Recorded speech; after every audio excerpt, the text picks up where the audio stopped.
So today's topic is taste. Taste.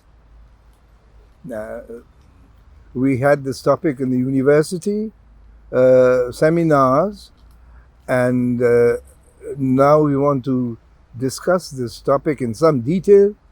First of all, in English, and also not within the precincts of the university, and therefore we have chosen this nature as the backdrop. So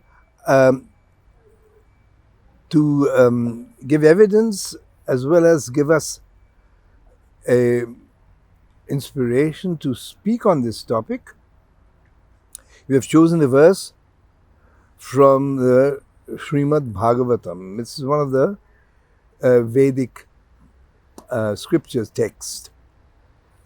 And I shall be reading from the verse from the Canto 1, Chapter 8, verse number 40. This verse is in the form of a prayer, a part of the prayer that Queen Kunti speaks to Lord Krishna. Just to give you a background so that we understand the content and meaning of this verse. So I shall read the verse first in Sanskrit, then I shall read the translation. Om Namo Bhagavate Vasudevaya. Om Namo Bhagavate Vasudevaya. Om Namo Bhagavate Vasudevaya. So the verse: Ime Janapadaha Svriddha Supakavaushadhi Virudha Vanadri Nadi Udan Vanto Yedante Tava Vikshatai. Once again, Ime Janapadaha Svriddha Supakvaushadhi Virudha Vanadri Nadi Udan Vanto Yedante Tava Vikshatahi. Translation: all these cities and villages are flourishing in all respects because the herbs and grains are in abundance.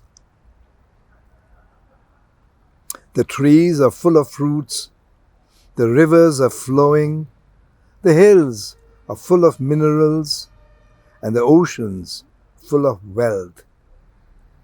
And this is all due to your glancing over them. All these cities and villages are flourishing in all respects because the herbs and grains are in abundance. The trees are full of fruits, the rivers are flowing, the hills are full of minerals, and the oceans full of wealth. And this is all due to your glancing over them. So Queen Kunti is praying to Lord Krishna, and this is a very appropriate verse in connection with the topic that we have at hand, taste. So just to give a little bit of explanation on the verse, here Queen Kunti is saying that because you, the Supreme Lord and Creator of this material universe, because if you are glancing over material nature, she gives in abundance. Mother Nature is giving all her valuable riches in the form of herbs, grains, fruits, water, and hills full of minerals, and the ocean full of wealth.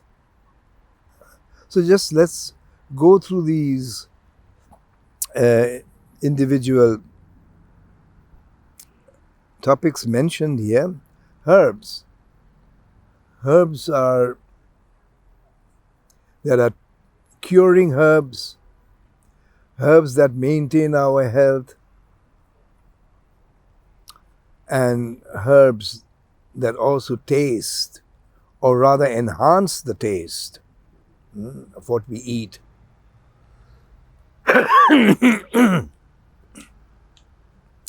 Grains, we subsist on grains.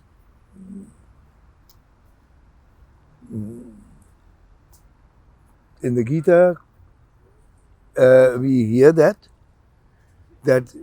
everyone subsists on grains, even the animals.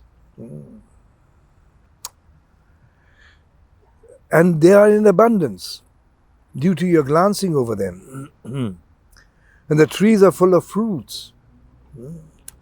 And the rivers are flowing, and the rivers were from time immemorial the source of drinking water, and the source of water that human beings can use.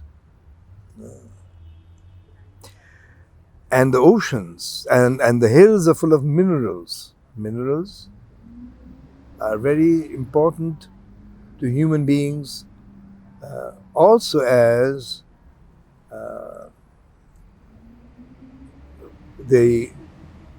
for our physical well-being. Minerals are very important. And the ocean bed is full of gems and other stones that we haven't yet discovered, and are very, very valuable. Another name for ocean in Sanskrit is Ratnakar. Ratna means gems and jewels, and Akar means the source. So the oceans are considered to be the source of much valuable wealth. And there are so many other things like phosphorus and so on and so forth. Salt. Therefore, the ocean is considered to be also a source of great wealth. And speaking of salt, we shall come to that topic, how everything becomes tasty with a little bit of salt. And in everything, in every food that we eat, doesn't matter what it is, whether it's fruits, whether it's herbs, whether it's grains, there's in everything a slight bit of salt already there. The salt can't be tasted because there are other tastes which are more prominent, and therefore the salt is so much in the background that we can't really identify a particular taste through our tongue, which is not that fine as to taste even the slightest bit of presence of salt in the fruit. But there it is. So, and another very important aspect of the ocean, since we are talking about, or the scriptures are talking about the ocean being a source of wealth, wealth is not only in the form of jewel and gold and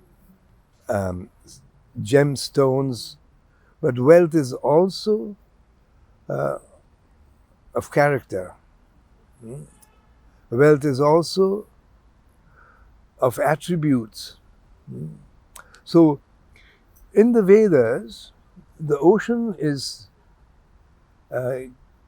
used as an example of being very sober and grave. What is the meaning of being sober and grave?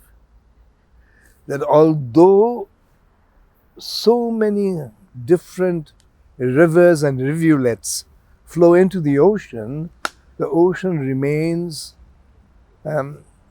as it is, without any increase in its volume of water.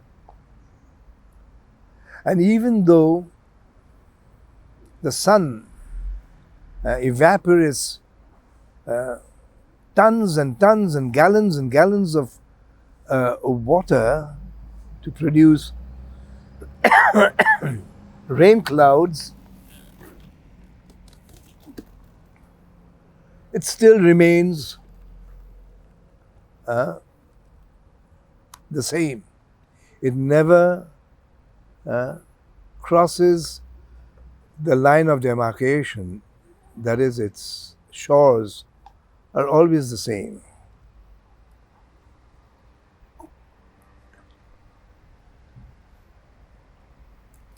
So, this particular attribute of being grave and sober, we learn from the ocean. The example is, that's why it's very authentic.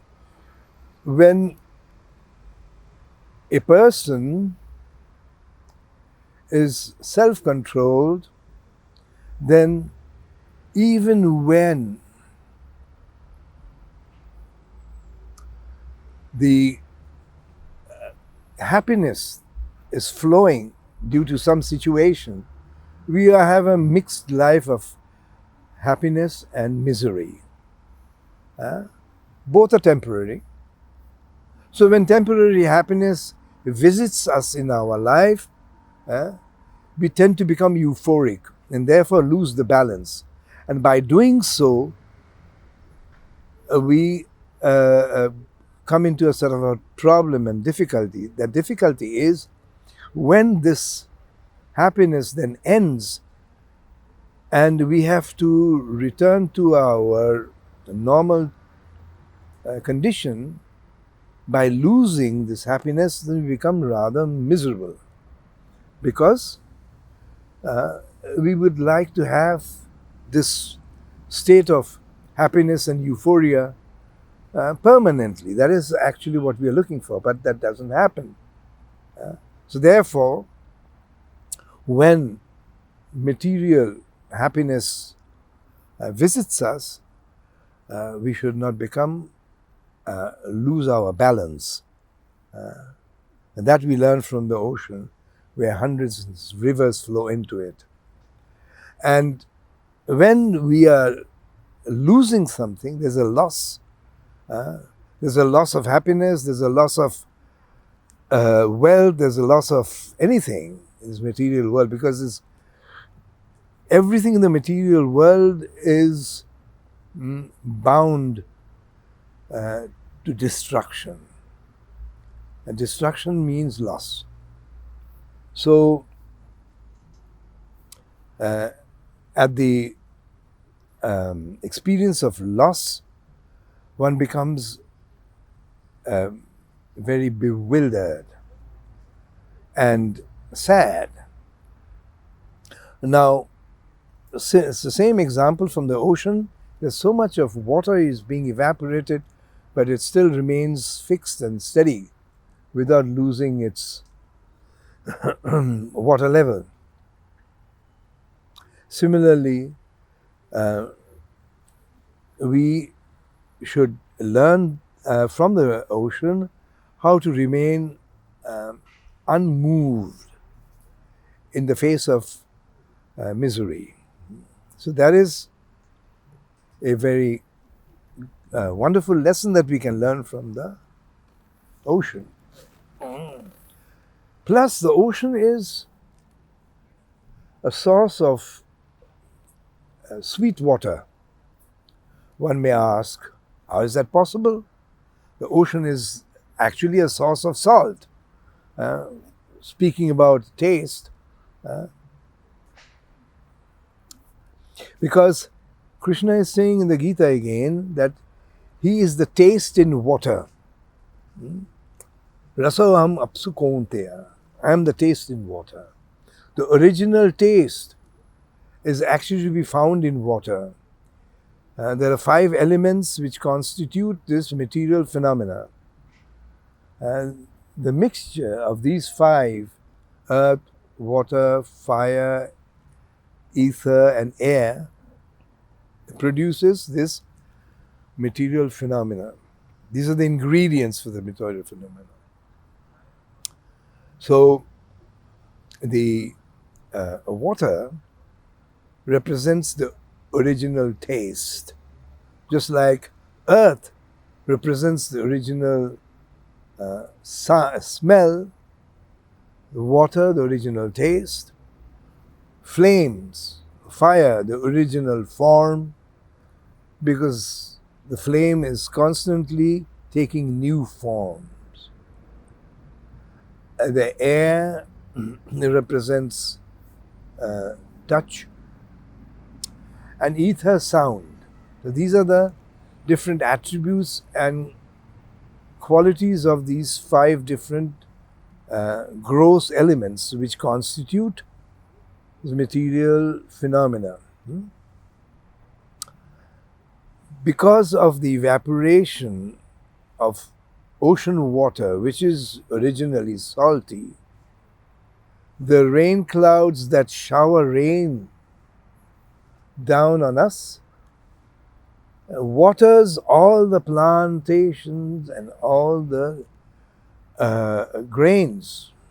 It's not possible to have an artificial watering system for huge tracts of land. If a farmer has 20, 30 hectares of land, how will it be possible for him to water the entire tract of land? Not possible. We have to depend on rain. And with the rain, everything grows, all the plantations, not just grains and our food stuff, but everything else. All plant life depends on rainwater for its nourishment and sunlight for its growth. So that is another source. The ocean is another source. Because rivers are too small to give us sufficient rain clouds. And when we speak of monsoon, 1.5 months to 2 months of continuous rain, where do all the clouds come from? It's all from the ocean. So therefore here we see that the ocean is the supplier on one hand of the original taste, that is rainwater, as well as of salt, which is the main ingredient or main spice, if one calls it, for our food stuff, cooked food stuff. Without salt, it's very difficult.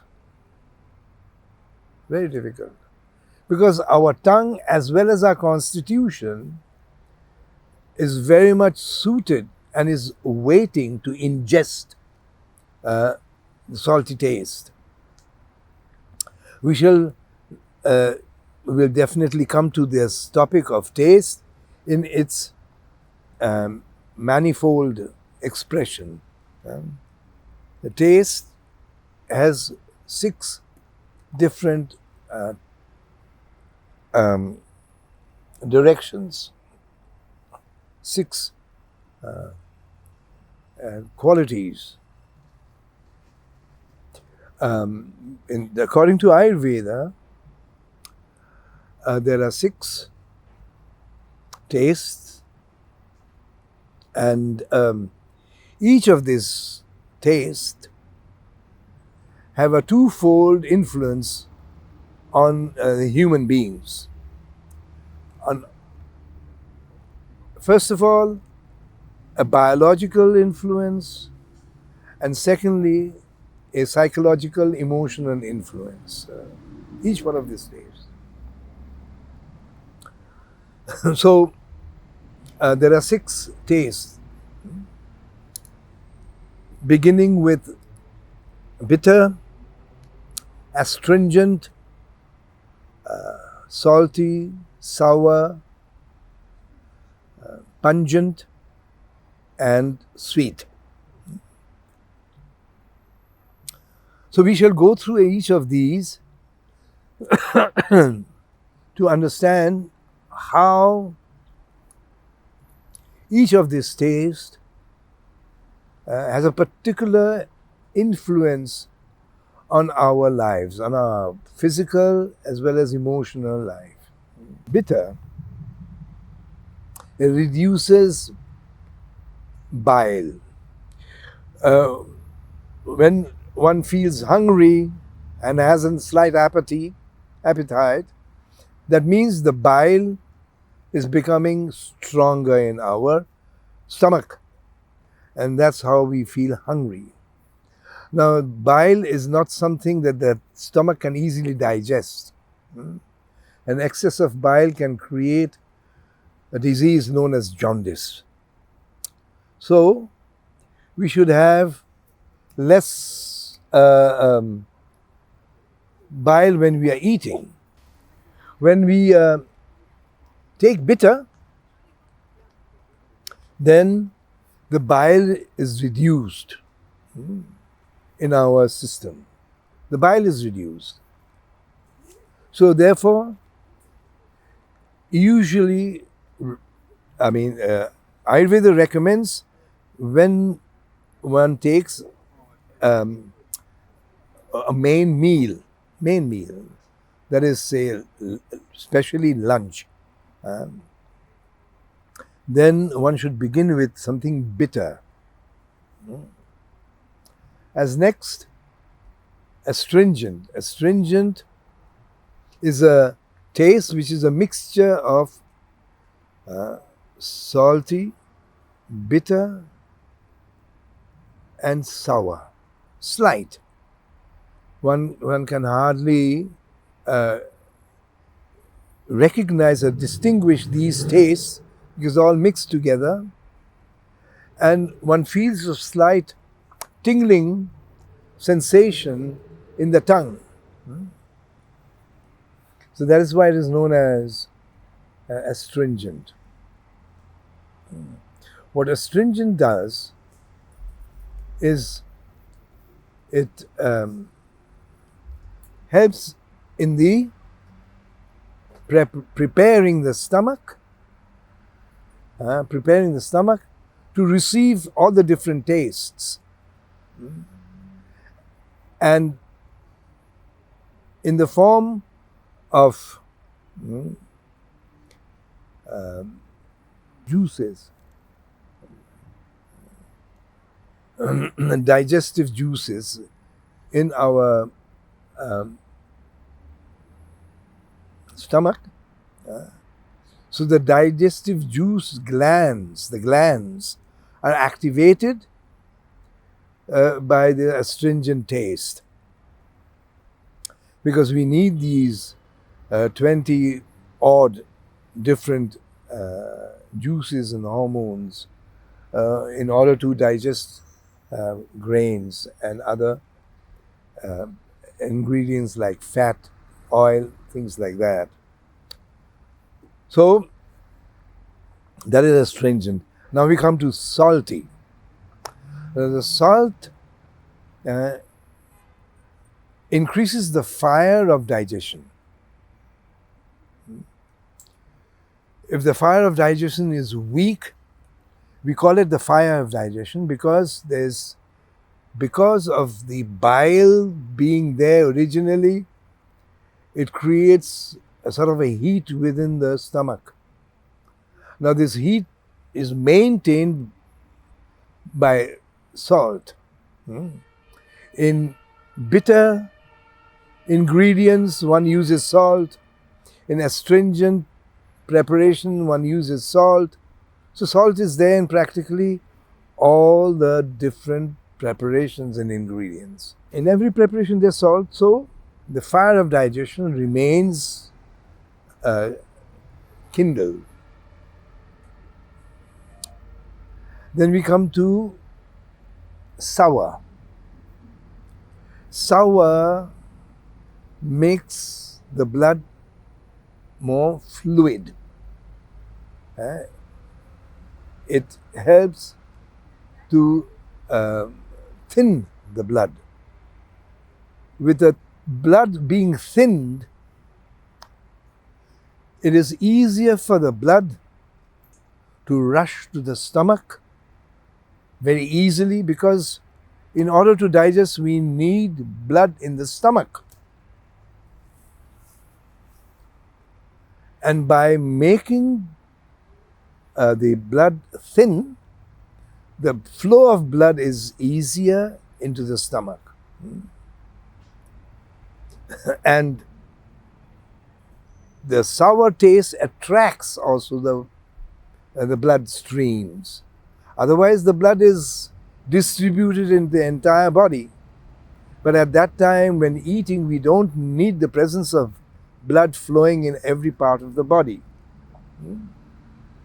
So sour attracts blood and it thins it, and therefore the flow of blood is easier to the stomach, which is absolutely essential in order to digest, because this blood has to mix with the digestive juices.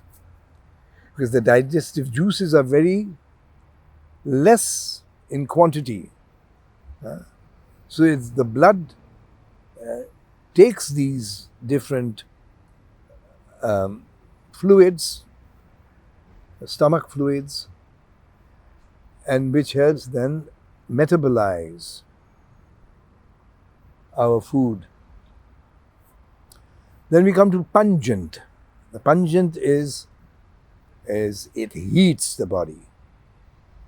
It heats the stomach even further than the salt. The salt does help to a great extent to digest everything, but not fatty food. Fatty food cannot be digested simply by salt. It requires an additional ingredient, and that ingredient must be in the form of increasing the fire of digestion in the stomach. The pungent taste does that. And sweet, initially sweet is heating, and therefore sweet is taken right at the end of the meal as the last, so that the digestive system gets full power because of this additional heat from the sweet. And then sweet taste reduces the heat of the blood, which has become thin and therefore moving, but is not required for all time. Just in the beginning it needs for the digestion to take full action, the digestive system. And then the sweet taste cools. It's a cooling effect. And that's why when someone is suffering from cold, with excessive mucus in the system, the Ayurvedic doctors recommend less sweet or no sweet at all. So these are the biological influences that we get from the 6 different tastes. And now we shall, in brief, discuss the psychological and emotional effect it has. The bitter prepares us to be more tolerant. The astringent helps us to become more patient. Salt helps us emotionally to be philosophical, to ponder over things, more important things in life than just superficial topics. It helps us to delve deeper into the actual purpose of life and things like that, more serious matters, philosophical matters. So salt helps us to do that emotionally, mentally. Sour makes us more akin to reduce and control our passions. When they go out of hand, then sour has the cooling effect as well. When sour is mixed with salt, then it has and pungent, then it has a heating effect. But in the absence of the pungent taste, sour, and also of the salty taste, sour has a cooling effect, and therefore passions are more easily controlled. Then we come to the pungent. Pungent is required to motivate us into action. The general tendency is when we don't like to do something, then we try to avoid doing it. But it might be an extreme necessity and an important act that we should actually carry out, but we don't have the motivation. The pungent taste gives us this motivation to act. And sweetness emotionally gives us the tendency and the desire for relationship. And too much of sweetness is actually not good, because it gives, too much of anything is not good, but especially sweet, because one tends to become very self-centered. Rather than sharing love, one wants only love without sharing it. So sweet should be taken in balance.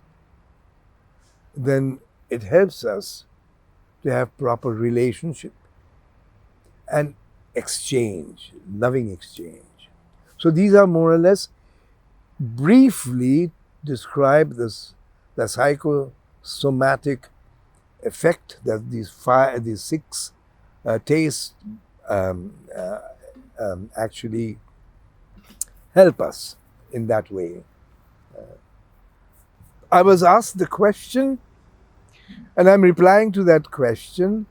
The question that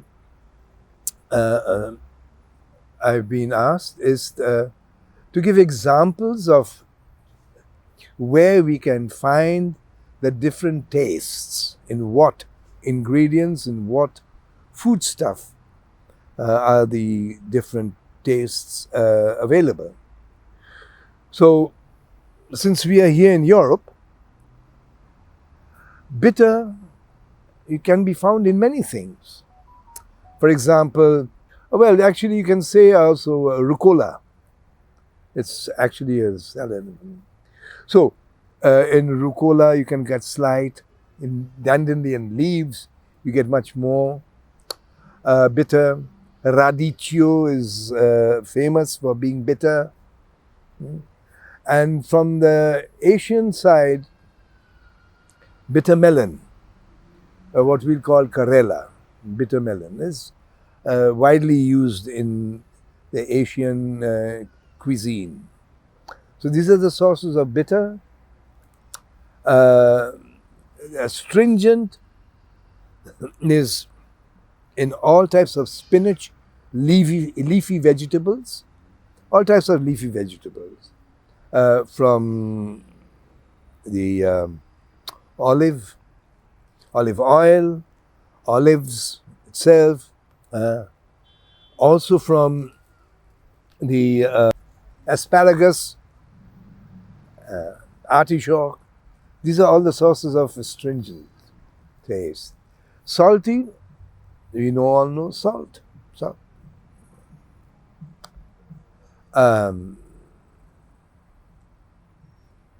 Sour. Sour is any unripe fruit is sour. There's also a leaf that you can jam, amphis. Sorrel leaves are very sour. Tomatoes, lime. But the difference between tomato and lime is that tomato is acidic, and lime is